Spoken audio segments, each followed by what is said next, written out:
Boa noite, meus irmãos. Graça e a paz do nosso Senhor Jesus Cristo estejam com todos nós neste momento. Quero te convidar a abrir sua Bíblia na carta de Paulo a Tito, capítulo 2. Hoje a reflexão da palavra de Deus será em cima da carta de Paulo a Tito. Fica lá no finzinho da sua Bíblia, capítulo 2. Nós leremos e ouviremos da palavra de Deus dos versos 11 ao verso 14. Quero orar mais uma vez com os irmãos. Vamos fechar os nossos olhos e falar com Deus. Senhor, nós já cantamos, já oramos, Deus, já ouvimos também a Tua palavra, Deus, mas neste momento é um momento reservado do culto para nós ouvirmos a Tua voz, Deus, e sermos desafiados e transformados por Ti, Pai. Deus, que tudo aquilo que seja falado aqui não venha do Teu servo que é falho, mas do Senhor, ó Deus. Pai, essa mensagem tem impactado meu coração. Eu ainda necessito muito e talvez até o fim da vida de ouvi-la e aplicá-la no meu coração, Deus.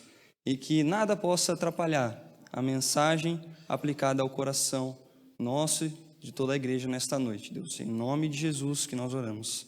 Amém. Meus irmãos, eu queria começar a nossa reflexão nesta noite pensando um pouco com os irmãos sobre o mundo à nossa volta. Quando nós olhamos para os nossos relacionamentos, quando nós olhamos para o nosso trabalho, para a nossa família, nós percebemos que o mundo ele não vai 100% bem. A gente percebe que sempre há problemas. E nós temos problemas nas nossas famílias, nós temos problemas nos nossos relacionamentos com os nossos pais. Os pais que têm filhos têm problemas nos seus relacionamentos com os seus filhos. A gente tem problema no trabalho, a gente vê problema na política e a gente vê problema em um monte de lugar.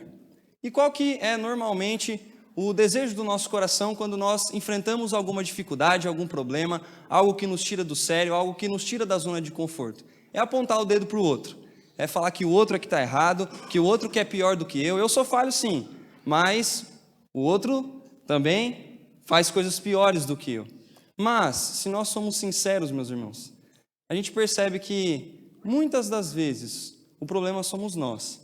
A gente não sabe lidar com o nosso cônjuge, a gente não sabe lidar com os nossos amigos, a gente não sabe lidar com o nosso chefe no trabalho. E os problemas que às vezes começam no outro se desenvolvem em nós. E muitas das vezes o problema começa em nós mesmos. Muitos procuraram a igreja talvez para buscar transformação. Só que, não sei se você já parou para perceber que muita gente passa anos frequentando a igreja e elas continuam as mesmas pessoas. Elas não mudam. E aí nós começamos a questionar, será que há esperança de transformação? Ou se você já tentou se transformar, se você já tentou mudar alguma coisa na sua vida, se você já tentou vencer algum pecado, você percebe que a coisa não é muito fácil. Você percebe que parece que não depende só de você. E se você já tentou se adequar à lei de Deus e não conseguiu, você já percebeu que talvez a transformação não é algo que acontece tão naturalmente assim. Mas como seria se nós tivéssemos um ótimo relacionamento conosco mesmo, com o outro, com o próximo e também com Deus? Como seria a vida, como seria o mundo se todo mundo soubesse lidar com o próximo, consigo mesmo e com Deus? Para isso nós precisamos ser transformados. E a mensagem que eu quero trazer aqui nessa noite é que Jesus transforma. Eu quero explicar para os irmãos e estudar junto com os irmãos qual é a dinâmica da transformação que Jesus opera nas nossas vidas, porque a palavra de Deus ela nos traz o caminho para essa transformação. Vamos ler, meus irmãos, Tito capítulo 2, versos 11 a 14. Porquanto a graça de Deus se manifestou salvadora a todos os homens, educando-nos para que, renegadas a impiedade e as paixões mundanas, vivamos no presente século sensata, justa e piedosamente, aguardando a bendita esperança e a manifestação da glória do nosso grande Deus e Salvador Cristo Jesus, o qual a si mesmo se deu por nós, a fim de remir-nos de toda a iniquidade e purificar para si mesmo um povo exclusivamente seu, zeloso de boas obras.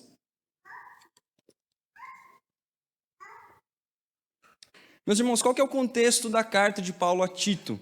Quem foi esse cara chamado Tito? Tito foi um companheiro de Paulo em algumas de suas viagens missionárias. Tito era um homem gentil, não era do povo judeu, e em uma das viagens missionárias, Paulo pregou a palavra e Tito se converteu. E a partir de então, ele começou a seguir Paulo e ajudar Paulo nas suas viagens missionárias. E eles passam, em certo momento, por uma ilha chamada Creta. Essa era uma ilha com algumas cidades, e eles pregam o evangelho lá na ilha de Creta, e algumas pessoas se convertem, e igrejas são formadas ali, começam igrejas ali. Só que Paulo quer continuar a sua viagem e deixa Tito lá, não porque ele esquece Tito, mas ele deixa Tito com uma missão, a de organizar as igrejas que ficaram ali na cidade de Creta. Então, a carta de Paulo a Tito é uma carta escrita para dar instruções para Tito de como que ele deveria ensinar a igreja, como ele deveria organizar a eleição de presbíteros e diáconos, de como as pessoas lá na igreja de Creta deveriam viver. A cidade de Creta e os crentes ali de Creta eram muito influenciados pelo estilo de vida dos não cristãos. E mesmo na igreja, existiam muitas pessoas que viviam vidas que não eram vidas santas, não eram vidas ainda transformadas pelo Senhor. Então, Paulo encoraja Tito a ensinar essas verdades que nós acabamos de ler, para ajudar os crentes ali daquela igreja a se transformar, a deixar de lado o seu antigo estilo de vida e passar a assumir um estilo de vida transformado. Então, iniciando o nosso texto, meus irmãos, a primeira coisa que nós vemos neste texto que nos ensina sobre a dinâmica da transformação de Cristo em nós é que Jesus nos liberta do pecado. O texto começa: porquanto a graça de Deus se manifestou salvadora a todos os homens. A palavra graça na Bíblia, ela tem um significado, é um conceito muito específico. E a palavra graça significa um favor imerecido de Deus para nós. A ideia é que Deus nos dá algo maravilhoso que nós não merecemos. E para você entender o que é algo imerecido, pensa no seu filho e pensa que ele está te dando muito trabalho. Todo dia você tem que brigar com ele, todo dia ele faz coisas que você fala que não é para fazer, ele diz que não vai fazer mais e continua fazendo, e ele te tira do sério. Você está ali por aqui com o seu filho, mas chega no aniversário dele, você vai lá e dá um presente para ele. Ele mereceu o presente? Não estava vivendo uma vida muito bem, mas você ainda assim, por amor, vai lá e dá um presente para ele. A graça de Deus é mais ou menos assim, algo que Deus nos dá sem que nós mereçamos. E por que nós não merecemos isso? Será que nós não somos dignos daquilo que Deus nos dá?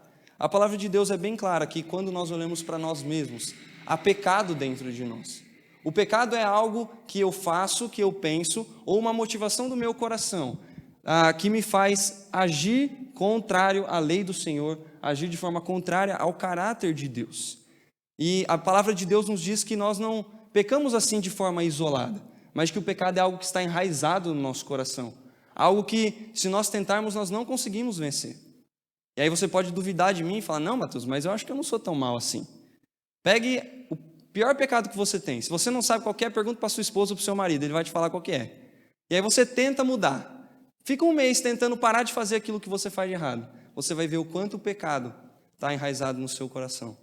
E a palavra de Deus nos mostra isso, que o pecado é algo que está enraizado em nós e que nós não conseguimos mudar. Só que há um problema aí nessa questão, porque Deus é justo e Ele não tolera o pecado, e isso gera em nós condenação.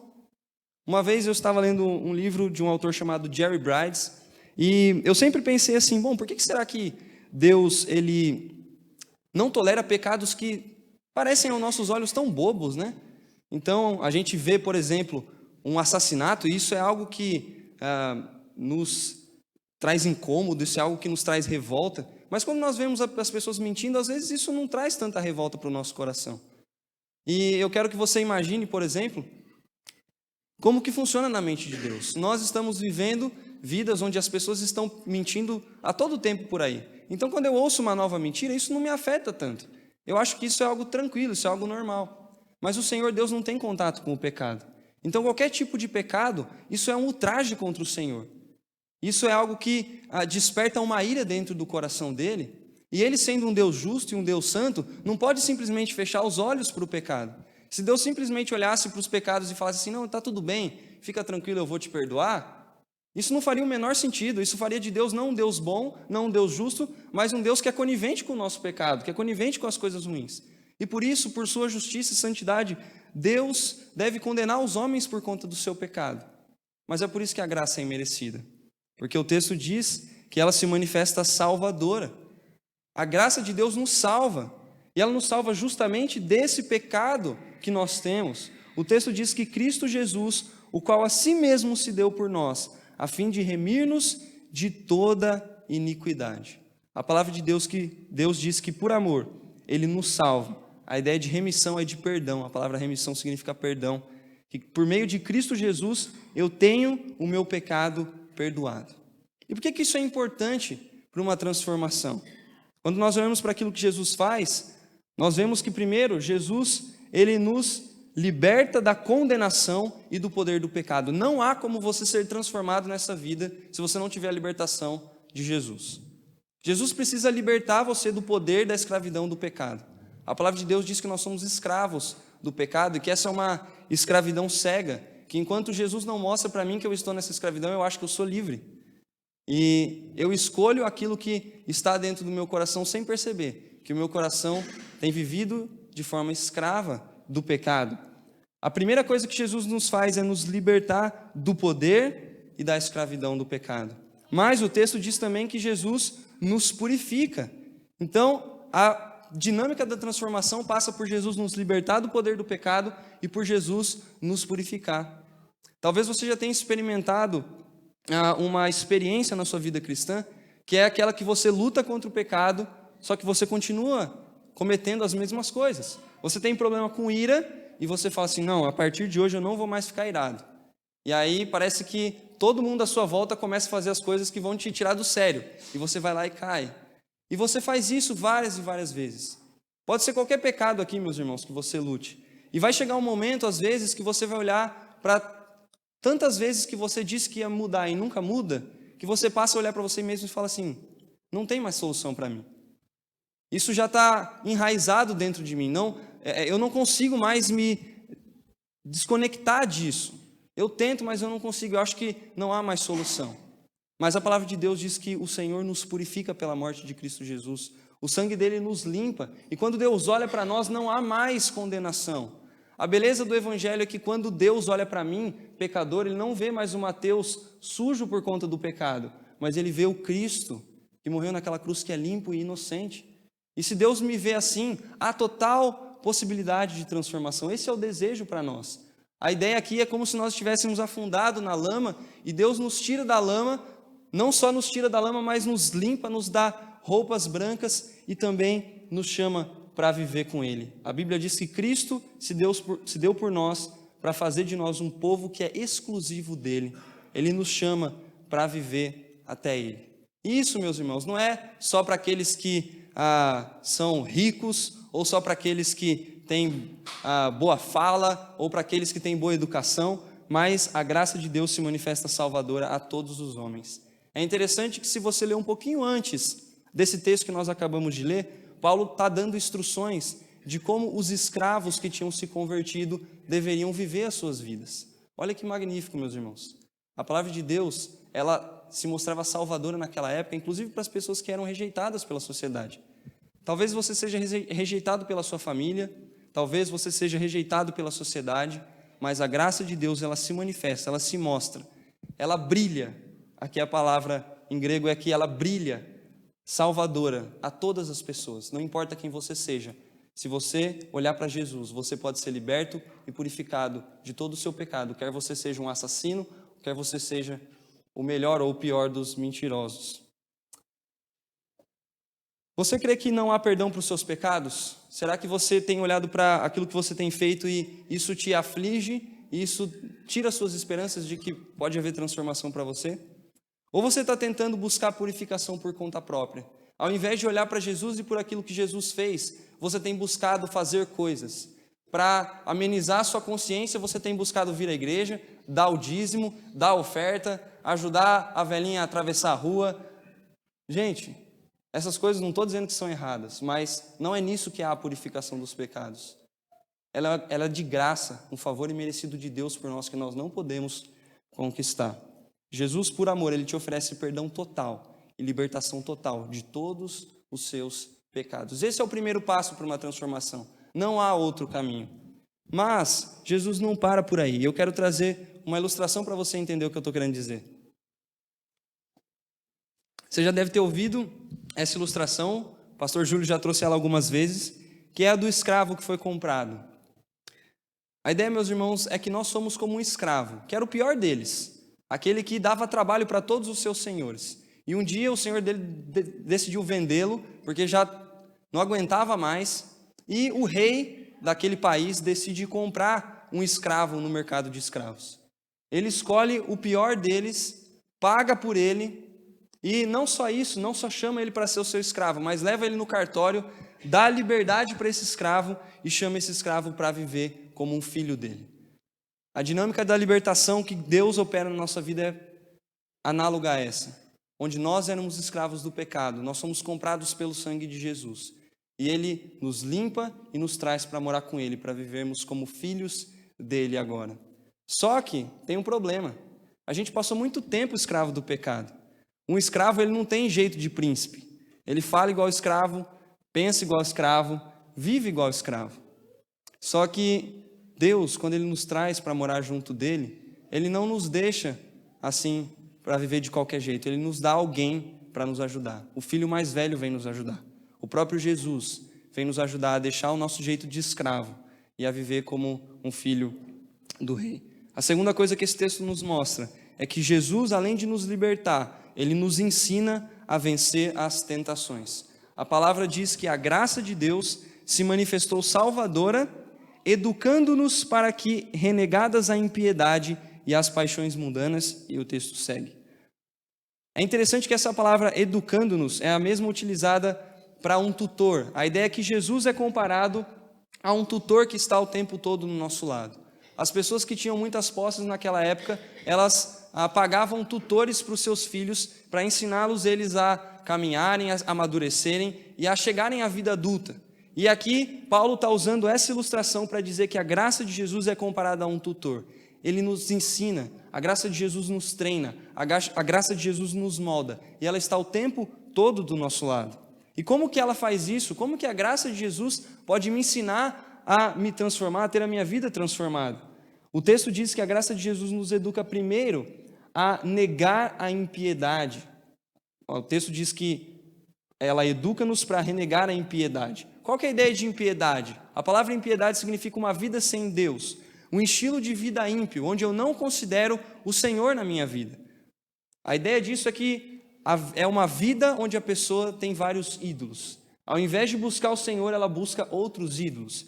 E aqui a ideia de ídolos não é a ideia de outros deuses, estátuas, mas é a ideia de tudo aquilo que eu coloco no lugar do Senhor na minha vida. Por exemplo, hoje em dia nós temos um grande ídolo na nossa sociedade, que é o ídolo do amor. A pessoa quer ser amada o tempo todo. Ela quer ser reconhecida pelos seus familiares e amigos. Ela não quer sofrer, ela quer sempre ser feliz nos seus relacionamentos e ela fica buscando sua satisfação, a sua alegria e o seu amor nas outras pessoas, buscando um marido perfeito, uma esposa perfeita, e aí quando ela não encontra esse marido, essa esposa perfeita, ela busca filhos perfeitos que vão amá-la, e ela também não encontra, e ela vai nessa busca pelo amor, por ser amada, por ter carinho sendo dado a ela. Mas como que a graça de Jesus nos ensina a vencer o ídolo do amor, por exemplo? Quando eu olho para aquilo que Deus fez na minha vida, eu não preciso de amor maior. Quando eu olho para a graça de um Deus, que mesmo nós, sendo contrários a Ele, mesmo nós pecando, eu vejo que Ele entrega o Seu Filho para limpar o meu pecado e para trazer a mim, para viver junto com Ele. Não há mais eu não preciso mais encontrar amor, porque eu já encontrei o amor de Deus. Então eu vivo os meus relacionamentos não tentando sugar as pessoas para que elas me amem, mas eu vivo o meu relacionamento amando elas. Eu olho para a graça de Jesus de novo e veja como ela nos educa. Eu olho para a graça de Jesus e percebo que o próprio Deus, que poderia ficar lá no seu trono falando assim, me amem, Ele vem e se entrega por nós naquela cruz para nos amar. A graça de Deus me educa a não ficar buscando o amor das pessoas, mas a amá-las. Outro ídolo que nós temos é o ídolo do dinheiro. Então eu busco segurança no dinheiro, eu busco alegria no dinheiro, eu busco comprar até uma família no dinheiro. Mas quando eu olho de novo para a graça do Senhor Jesus, eu percebo que o dinheiro não compra a minha segurança, o dinheiro não compra a minha alegria. O que me dá segurança e o que me dá alegria é o próprio Jesus Cristo. Ele me garante que o maior problema que existe nesse mundo que é a morte e o pecado já foram vencidos, e que eu posso viver a minha vida com segurança confiando nele. Outro ídolo que nós temos, o ídolo do sucesso, onde eu quero cada vez mais chegar numa posição importante, onde eu quero ter uma grande carreira, eu quero ser reconhecido, eu quero ser o melhor naquilo que eu faço. Mas quando eu olho para a graça de Jesus, ela me ensina, ela me educa, de que eu já tenho o maior nível que eu posso ter, eu já cheguei onde eu deveria chegar, porque eu sou filho do rei. Eu não preciso buscar me satisfazer ou ter a minha identidade marcada numa carreira ou em algo assim, mas eu tenho a minha identidade em Cristo Jesus. E o texto diz que a graça de Deus me educa também a negar as minhas paixões mundanas. E aqui Paulo está falando de prazeres pecaminosos, paixões sexuais, bebida, comilança, egoísmo, discórdias. Quando eu olho para a graça do Senhor Jesus, eu não preciso buscar resolver a minha carência nas minhas paixões sexuais. Deus, Ele cuida disso para mim. A graça de Jesus me mostra que Ele me ama e que Ele me dá tudo o que eu preciso. Eu não preciso recorrer a discórdias, a ficar criando intrigas, a ficar falando mal dos outros, porque eu percebo que as outras pessoas também são pecadoras iguais a mim, e Cristo também pode ter morrido pela vida delas. E eu, olhando para Jesus, eu as amo, e não fico de picuinha, não fico falando mal dos outros. Eu resolvo o problema do egoísmo também, quando eu olho para a graça de Jesus. De novo, eu vejo o Deus dos céus e da terra vindo como um homem, morando numa casa simples, vivendo uma vida simples, se entregando pelo seu próprio inimigo, vivendo e dizendo para Judas quando trai, chamando-o de amigo, sem ironias. A graça de Deus me ensina a quebrar todos os meus ídolos e os meus prazeres mundanos.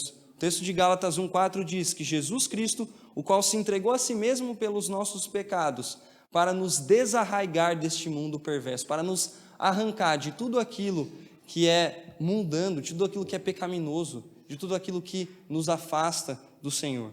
E essa é a vontade de Deus, o nosso Pai. Quais são os seus ídolos que você tem buscado? Se você não sabe identificar um ídolo, pense, qual que é o objetivo e o sentido da sua vida? Esse é o seu ídolo. E o ídolo te escraviza. O ídolo te oferece um monte de coisa, mas ele nunca te dá aquilo que ele te oferece. Ele sempre te suga, a ponto de você se sentir fraco e incapaz. Mas o Senhor é um Deus que quebra todos os ídolos e que ao invés de nos sugar, Ele nos traz libertação, alegria e vigor. Qual é o seu estilo de vida e quais as paixões mundanas que você tem seguido? Como que a graça de Jesus pode te ensinar a vencê-los? O seu pecado é seu. Talvez ele seja diferente do meu, diferente do outro. A graça de Jesus te ensina a vencer qualquer um deles. E você precisa olhar para Cristo para aprender a vencer as tentações. E em terceiro lugar, meus irmãos, a graça de Jesus não só nos ensina a deixar o nosso velho eu, mas a adotar um estilo de vida novo. A ilustração do escravo que se torna filho, o nosso irmão mais velho Jesus, ele nos ensina a deixar o nosso jeito de escravo e a adotar jeito, costume, estilo de vida de filhos do rei. O texto diz que a graça de Deus se manifestou salvadora, educando-nos para que vivamos no presente século, aguardando a bendita esperança e a manifestação da glória do nosso grande Deus e Salvador Jesus Cristo. Jesus nos ensina que a maneira como eu devo viver aqui no presente século não é com a cabeça no passado, nem com a cabeça no futuro, mas olhando para a graça dele que foi manifesta no passado e para a volta dele que acontecerá no futuro. É basicamente essa a ideia. Aqui está a linha do tempo e eu vivo no presente. Eu vivo a minha vida prática, a minha vida do dia a dia, mas eu vivo ela com base, tendo como exemplo e olhando para aquilo que Jesus fez por mim na cruz lá no passado e aguardando a esperança que Ele virá no futuro. Meus irmãos, Jesus Cristo, Ele veio no passado para fazer parte da obra, que era nos salvar e libertar-nos do pecado para que a gente pudesse ter uma vida com Ele. E Ele virá de volta para acabar com todo o pecado que ainda existe, para consumar a sua obra, onde nós agora viveremos eternamente com Ele. E Ele diz assim, vocês ainda não chegaram lá, eu ainda não voltei, então vocês têm que viver aqui nesse presente, mas lembrando daquilo que eu fiz por vocês e daquilo que eu ainda farei. A palavra de Deus nos diz que a vida eterna não é só aquela que começa quando eu morro, quando eu ressuscito, mas Jesus diz que a vida eterna é essa, que conheçam a Ti, o único Deus verdadeiro. A vida eterna, meus irmãos, começa quando eu conheço a Deus e caminho com Ele. O texto diz que nós precisamos viver no presente olhando para a graça manifesta no passado e para a volta de Jesus esperada no futuro. E quando eu faço isso, quando eu vivo a minha vida sendo educado pela graça de Deus, que foi manifestada no passado pela cruz de Cristo e será manifestada também no futuro pela volta dele, eu vivo de forma sensata, justa e piedosa. Quando eu olho para Jesus, eu vivo de forma, primeiro, sensata, com sabedoria, com domínio próprio, dominando as minhas paixões. A ideia é que, primeiro, eu aprendo a lidar comigo mesmo. Eu aprendo a lidar com o meu egoísmo quando eu olho para a graça do Senhor. Eu aprendo a lidar com os meus desejos maus quando eu olho para a graça do Senhor.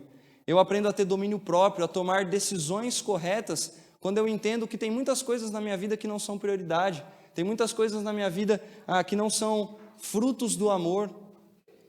Quando eu olho para a graça de Deus e lembro da volta de Cristo, eu percebo que tem coisas nessa vida que são passageiras. O dinheiro é importante, mas é passageiro. Agora, os meus relacionamentos não são passageiros. Pessoas são eternas. E quando eu olho para a volta de Cristo e percebo e lembro disso, da eternidade do homem, isso me educa a viver bem com aqueles que estão à minha volta. Eu vivo de forma justa, com a justiça de Deus, que não é só aquela justiça seca, mas é uma justiça amorosa, é uma justiça misericordiosa.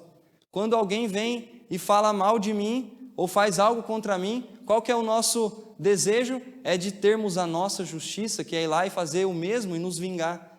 Mas a justiça de Deus mostra que nós devemos ser amorosos. Quando eu olho para a graça de Jesus e por aquilo que Jesus fez, eu sou amoroso. Quando eu olho para Cristo, que vai voltar para nos trazer, para viver junto com Ele, pecadores indignos, eu percebo que eu não devo ter uma justiça humana cega, mas eu devo viver a graça do Senhor, o amor de Deus, e aprendo a lidar com o meu próximo.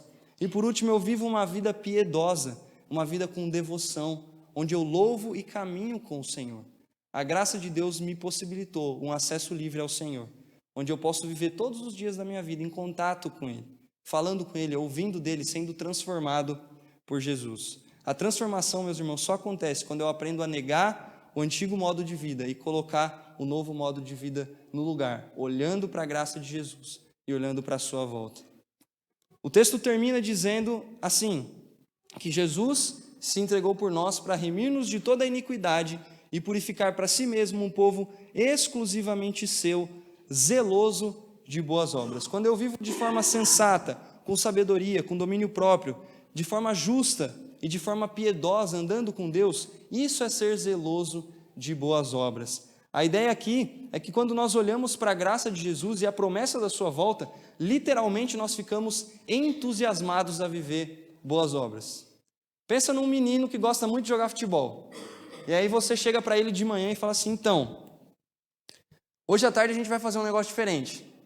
E aí você tira de uma sacola assim uma bola, uma chuteira, fala para ele, hoje a gente vai chamar todos os seus amigos para a gente jogar futebol. E esse menino fica doido, ele começa a pular, ele quer jogar bola, ele já coloca a chuteira, já coloca a meia, falta 5 horas ainda para jogar bola, ele já está se aquecendo, fazendo alongamento, ele está entusiasmado, ele quer fazer aquilo lá. Aquilo mexe no coração dele, ele olha para aquilo que vai acontecer e aquilo muda ele.